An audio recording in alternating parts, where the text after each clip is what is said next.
विश्व के सबसे बड़े लोकतंत्र के महामहिम। जैसा ठीक बैठ करके बोलना ज्यादा उचित है जी। विश्व के सबसे बड़े लोकतंत्र के प्रथम नागरिक महामहिम जी, जैसे आपके आदेश, महिला सशक्तिकरण जैसे ठीक है, ओके ओके। तो मैं ये कह रही थी कि हमारे विश्व के सबसे बड़े लोकतंत्र के महामहिम, हमारे प्रथम नागरिक राष्ट्रपति जी का जो अभिभाषण हुआ, और उसमें जो हमारी बंगाल टाइग्रेस हमारी बहन लॉकेट चटर्जी ने, टाइग्रेस ही बोला है मैंने दादा, मैंने टाइग्रेस ही बोला है। हाँ बिल्कुल, ऐसा लग रहा है कि जरूरत है। तो उन्होंने जो धन्यवाद प्रस्ताव किया, उसके समर्थन में मुझे जो बोलने का मौका मिल रहा है, उसके लिए मैं सभापति महोदय आपका बहुत बहुत तहे दिल से धन्यवाद करना चाहती हूँ। और मैं ये कहना चाहती हूँ कि जब 2019 में हम लोगों ने पहली बार इस सदन का मुंह देखा और यहाँ पर हमने प्रवेश किया, और पहली बार हमारी वित्त मंत्री श्रीमती निर्मला सीतारमण जी ने जब अपने बजट अभिभाषण में नारी तू नारायणी इन शब्दों का प्रयोग किया, तो हम सच में जो पहली बार इतनी संख्या में हमारी महिला शक्ति यहाँ पर उपस्थित हुई, लोकसभा में 78 जो मेंबर पार्लियामेंट हमारी महिलाएं यहाँ पर हैं, तो सबके मन में एक अलग सी तरह का करंट जो है वो दौड़ गया। और आपको ये जान के खुशी होगी कि 2018 में ऑक्सफोर्ड लैंग्वेज ने नारी शक्ति को Hindi word of the year घोषित किया, और उस समय में अपने अभिभाषण में हमारी माननीय वित्त मंत्री जी ने कहा था कि Swami Vivekananda said to Paramhansa Ramakrishna ji, there is no chance for the welfare of the world unless the condition of women is improved. It is not possible for a bird to fly on one wing. तो मैं ये कहना चाहती हूँ कि जिस तरह से हमारी सरकार ने महिला शक्ति के बारे में सोचा, या देवी सर्वभूतेषु शक्ति रूपेण संस्थिता, नमस्तस्यै नमस्तस्यै नमस्तस्यै नमो नमः, पहली बार किसी प्रधानमंत्री ने हमारी बेटियों के बारे में, हमारी महिलाओं के बारे में, उनके बारे में चिंता की। और उसी की बदौलत कभी किसी ने कोई जिक्र नहीं किया कि किस तरह से हमारी गांव की बेटियां जो हैं वो स्कूल में जाती हैं, वहां शौचालय है कि नहीं है, हमारे गांव में शौचालय की क्या स्थिति है। लेकिन पहली बार एक प्रधानमंत्री ने लाल किले की प्राचीर से ये घोषणा की कि अब हमारी बेटियों को चिंता करने की जरूरत नहीं है, और इसलिए आप ये देखिए कि 10 करोड़ शौचालय जो है वो हमारी बेटियों के लिए बनाए गए।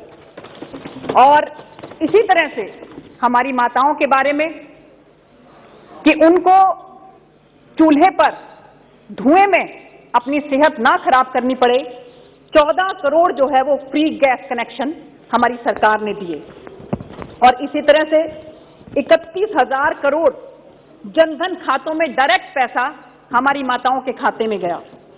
सेल्फ हेल्प ग्रुप की अगर हम बात करें सभापति महोदय, तो मैंने खुद अपनी लोकसभा में देखा है कि वहां पर अटल किसान मजदूर कैंटीन जो है वो बनाई गई है, जिसमें कि 10 रुपया में एक थाली मिलती है, और उसमें कैंटीन में सेल्फ हेल्प ग्रुप की महिलाएं जो हैं वही उसके अंदर सभी कार्य करती हैं, खाना पकाती हैं और उसके बाद खाना परोसती हैं। और एक नारी का, एक माँ का जो भाव उस खाने के अंदर होता है, वो आप समझ सकते हैं कि एक खाना जो है वो सभी इंग्रेडिएंट्स हैं, आटा वही है, सब कुछ वही है, वही एक नौकर परोसता है और वही अगर एक माँ परोसती है तो उन दोनों में बहुत अंतर होता है। तो मैं ये कहना चाहूंगी कि जिस तरह से हमारी सरकार ने नारी के बारे में सोचा, और एक और भी बड़ा उदाहरण हमारी बेटी भावना कांत, 26 जनवरी को जब बहुत से तो नहीं, मैं कहूंगी कि कुछ ऐसे असामाजिक नवयुवक जो है वो किस जुनून के साथ हमारे तिरंगे का अपमान करने पे लगे हुए थे, तो हमारी एक बेटी भावना कांत जो है वो एयरफोर्स पायलट जो है हमारी 26 जनवरी पर हमारी गरिमा को बढ़ा रही थी, क्योंकि हमारी सरकार ने जो आर्म्ड फोर्सेस में भी महिलाओं का प्रतिनिधित्व अब करने का जो उन्होंने निर्णय लिया है, उससे हमारी बेटियां जो हैं वो फोर्स में भी हम काम कर सकती हैं। इस बात की हमें बहुत खुशी है सभापति महोदय। तो मैं ये कहना चाहूंगी कि जो बेड़ियां हमारी बेटियों को, हमारी माताओं बहनों को गांव में लगी थी, अब मुझे लगता है कि हरिवंश राय जी की वो पंक्तियां हैं वो बिल्कुल सार्थक महसूस होती हैं कि जो तुझसे लिपटी बेड़ियां समझना इनको वस्त्र तू, जो तुझसे लिपटी बेड़ियां समझना इनको वस्त्र तू, ये बेड़ियां पिघाल कर बना ले इनको शस्त्र तू खुद की खोज में निकल, तू किस लिए हताश है, तू चल तेरे वजूद की समय को भी तलाश है। तो ये आज की तारीख में मैं कहना चाहूंगी कि आदरणीय प्रधानमंत्री श्री नरेंद्र मोदी जी के नेतृत्व में हमारी बेटियां, हमारी महिलाएं, हमारी बहनें अपने आप को बहुत सुरक्षित और अपने आप को बहुत कॉन्फिडेंट महसूस करती हैं, और इसलिए मुझे नहीं लगता कि आज कोई भी ऐसा सेक्शन है, कोई भी ऐसा सेक्टर है जहां के हमारी बेटियां या हमारी बहनें काम ना कर रही हैं। और इसके साथ साथ मैं कहना चाहूंगी कि जिस तरह से अपने अभिभाषण में आदरणीय महामहिम जी ने हेल्थ के बारे में जिक्र किया कि हमारी सरकार ने किस तरह से हेल्थ में काम किया, तो बहुत कुछ जो है इसके बारे में कहा जा चुका है कि कैसे कोविड-19 पर हम लोगों ने विजय पाई, और किस तरह से पीपी किट के बारे में किसी को मालूम नहीं था, सैनिटाइजर के बारे में किसी को मालूम नहीं था, मास्क के बारे में किसी को मालूम नहीं था। अभी भी मुझे ध्यान आता है सभापति महोदय कि जब पिछली बार एयर पोल्यूशन के ऊपर हम लोग चर्चा कर रहे थे तो हमारी बहन नवनीत जो है वो मास्क लगाकर आई थी, और हम सब लोग बहुत हैरानी से उसकी तरफ देख रहे थे कि ये क्या लगाकर आई हैं। हमें क्या मालूम था कि इन्होंने शुरुआत कर दी और इसके बाद हम सब के सब जो है इस तरह से मास्क लगाएंगे। और आपने देखा कि किस तरह से हम जो है आज आत्मनिर्भर भारत की तरफ बढ़ रहे हैं, और उसी के तहत आप ये देखिए कि कोविड-19 की वैक्सीन हमारे देश में सबसे पहले हम लोगों ने बनाकर ना हम सिर्फ अपने देश के सभी नागरिकों को फुल्ली वैक्सीनेटेड कर रहे हैं, बल्कि 100 के करीब देशों को आज हम निर्यात करने के लायक बन चुके हैं। और हमारे मनीष तिवारी जी कह रहे थे अपने भाषण में कि हमें मालूम नहीं कि ये हमारे भारतीयों का इम्यून सिस्टम है कि सरकार ने कुछ किया है। तो देखिए, आयुष डिपार्टमेंट ने बहुत अच्छी तरह से इसके अंदर पार्टिसिपेट किया, और ये वैक्सीन आने से पहले अगर देश को किसी ने संभाला तो वो आयुष डिपार्टमेंट ने संभाला। और ये आयुष डिपार्टमेंट, आयुष जो है वो हमारे देश की एक पुरानी परंपरा है कि किस तरह से आयुर्वेदिक दवाइयों से, किस तरह से तुलसी से, किस तरह से हल्दी से हम लोग अपने इम्यून सिस्टम को बढ़ाते हैं। हमारे आदरणीय मंत्री जी श्रीपद नायक जी, मैं बहुत भावभीनी श्रद्धांजलि अर्पित करती हूं। उनकी धर्मपत्नी जो है आज वो हमारे बीच में नहीं है, लेकिन जिस तरह से उन्होंने आगे बढ़ाया और आयुष डिपार्टमेंट को संभालते हुए आयुर्वेदिक दवाइयों में हम सबके घर में किट पहुंची, सबको इस बात से अवगत कराया गया कि आयुर्वेदा जो है इससे आपका इम्यून सिस्टम बढ़ेगा। और वो बात करते हैं कि ये सरकार ने कुछ किया है कि नहीं किया है, तो मुझे लगता है कि उनको थोड़ा इसके बारे में सोचना चाहिए।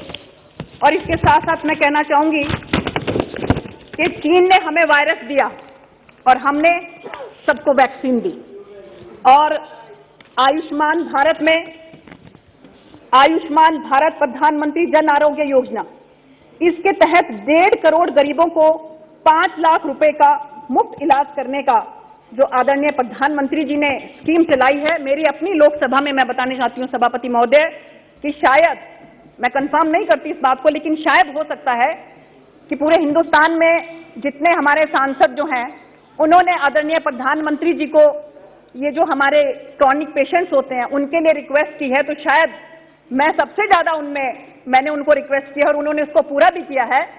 बहुत बहुत सी संख्या में हमारे भाइयों को इसका लाभ मिला है। मैं इस बात के लिए आदरणीय प्रधानमंत्री जी को बहुत बहुत धन्यवाद करना चाहती हूँ। और इसी तरह से 7,000 जन औषधि योजना के तहत जो केंद्र बनाए गए हैं ताकि हमारे गरीब भाइयों को सस्ती दवाइयां मिल सकें। मेडिकल शिक्षा के अंदर जो विस्तार किया गया है 2014 से 387 से लेकर अब 562 जो है वो मेडिकल कॉलेज बनाए गए हैं। 50,000 के करीब स्टूडेंट्स अब अंडर ग्रेजुएशन और पोस्ट ग्रेजुएशन में जो है वो अब एडमिशन ले चुके हैं। और एक और बात मैं कहना चाहती हूँ सभापति महोदय की आत्मनिर्भर भारत, जिस तरह से 2018 की मैंने आपको बात की कि नारी शक्ति को ऑक्सफोर्ड लैंग्वेज ने Hindi word of the year घोषित किया, उसी तरह से 2020 के अंदर आत्मनिर्भरता को ऑक्सफोर्ड लैंग्वेज ने वर्ड ऑफ द ईयर जो है वो घोषित किया है।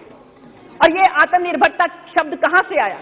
ये आत्मनिर्भरता शब्द जो है आदरणीय प्रधानमंत्री जी ने जिस तरह से एक के बाद एक ये कहा कि हमें स्वदेशी को अपनाना है, वोकल फॉर लोकल। आप डिफेंस सेक्टर की अगर बात करें 83 स्वदेशी जो लड़ाकू विमान हैं, आज HAL को हम उसका कॉन्ट्रैक्ट दे चुके हैं। 48,000 करोड़ रुपया उसके ऊपर खर्चा आने वाला है। रक्षा से जुड़े हुए 100 से अधिक सामानों के आयात पर रोक लगा दी गई है। देश में supersonic torpedo, quick reaction missile, tank, rifles, अनेक अत्याधुनिक हथियार जो हैं वो हम अपने देश के अंदर अब बना रहे हैं। न्यूक्लियर एनर्जी की तरफ हम तेजी से आत्मनिर्भर होते जा रहे हैं। पिछले दिनों 15 दिसंबर को आदरणीय प्रधानमंत्री जी ने कच्छ के अंदर दुनिया का सबसे बड़ा सोलर एनर्जी और विंड एनर्जी प्लांट जो है वहां पर लगाया, जिसके अंदर 30,000 मेगावाट जो है कैपेसिटी की सोलर एनर्जी और विंड एनर्जी जो है वो उसके अंदर उत्पादन उसका होगा। अभी मुझे थोड़ा समय चाहिए। देखिए सभापति जी, अभी तो शुरू हुआ जी। तो मैं ये कहना चाहती हूँ जी, और मेरा सुनिए जी, मेरा सभी माननीय सदस्यों से अनुरोध है, ये कृपया समय का ध्यान रखें। जी जी 12 बजे रात तक हम चर्चा करेंगे, तो भी हमको समय की ध्यान रखने की आवश्यकता है। जी बिल्कुल सभापति जी, मैं बिल्कुल इसलिए वो बातें वो बिल्कुल मैं डेटा रिपीट नहीं कर रही हूँ, जो ऑलरेडी सभी बोल चुके हैं। वक्ताओं की संख्या बहुत ज्यादा है। जी जी, तो मैं यही कहना चाहती हूँ कि कृषि के अंदर अगर हम बात करें, देखिए क्योंकि अगर कृषि की बात नहीं करेंगे तो आत्मनिर्भरता का कोई औचित्य नहीं रह जाता है। तो मैं ये कहना चाहती हूँ कि कृषि से हमने देखा कि ऐसे समय में किस तरह से हमारे किसान भाइयों ने जो है वो एक ऐसे रिकॉर्ड उत्पादन करके जो है हमारे सभी देशवासियों का पेट जो है भरा।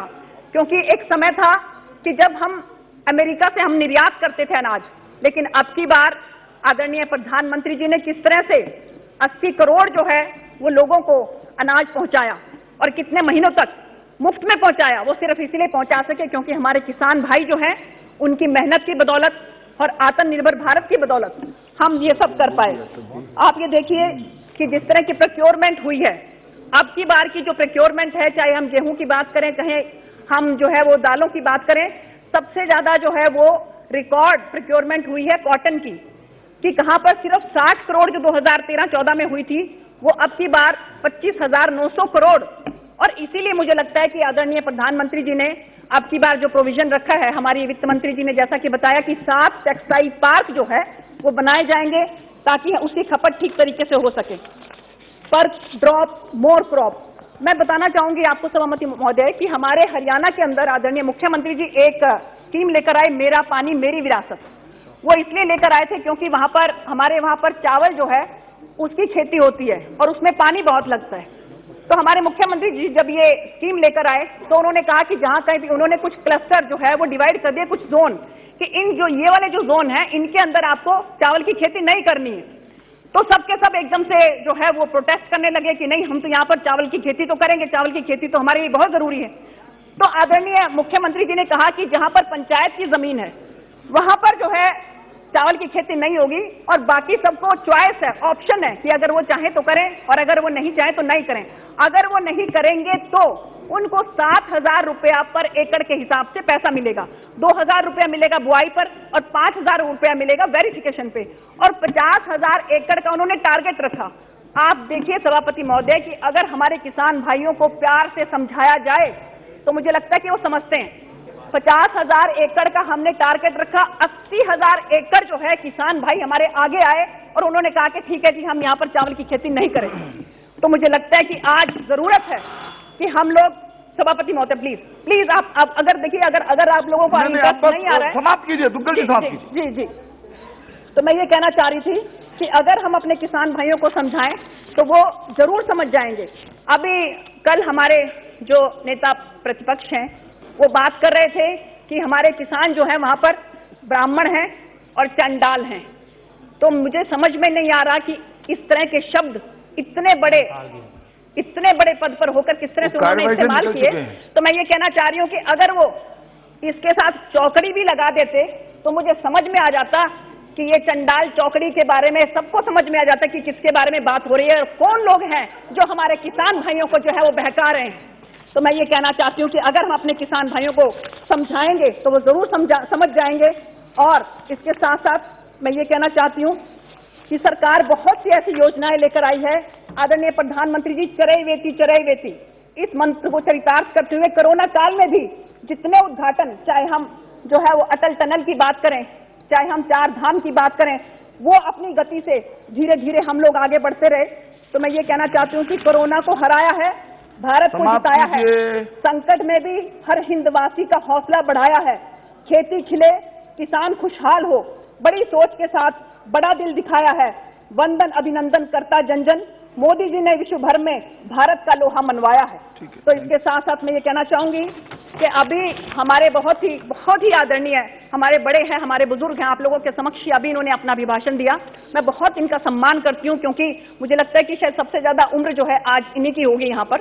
तो मैं ये कहना चाहती हूँ कि आज की तारीख में जो इनको दर्द हो रहा है, ये दर्द उस समय कहाँ गया था कि जब कश्मीर के अंदर हमारे कश्मीरी पंडित जो हैं वो रो रहे थे, वो तड़प रहे थे, वो निकल कर बाहर जा रहे थे। वो दर्द उस समय कहाँ गया था?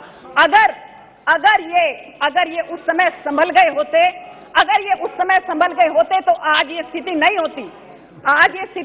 सभापति महोदय, और मैं इसके साथ साथ एक बात और कहना चाहती हूँ, बहुत आदर के साथ मैं कहना चाहती हूँ।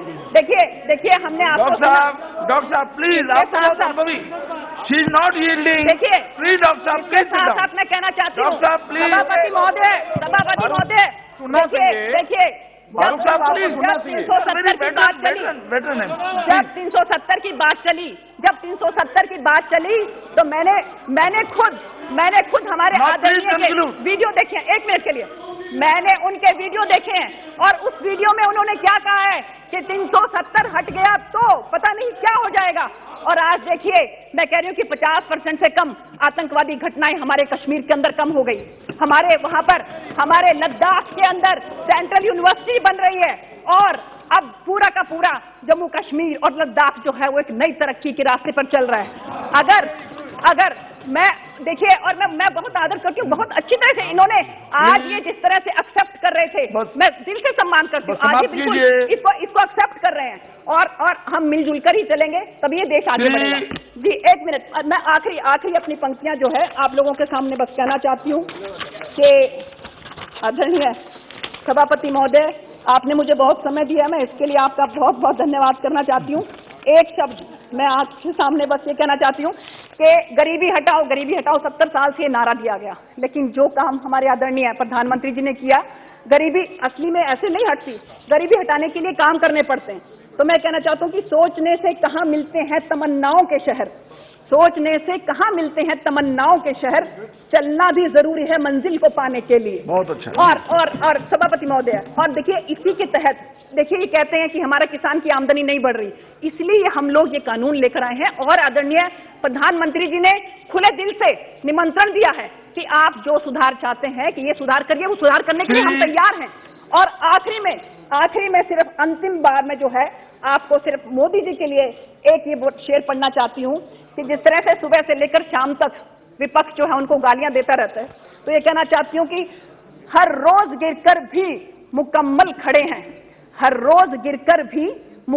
खड़े हैं, ए जिंदगी देख मेरे हौसले तुझसे भी बड़े हैं। बहुत बहुत धन्यवाद, बहुत बहुत।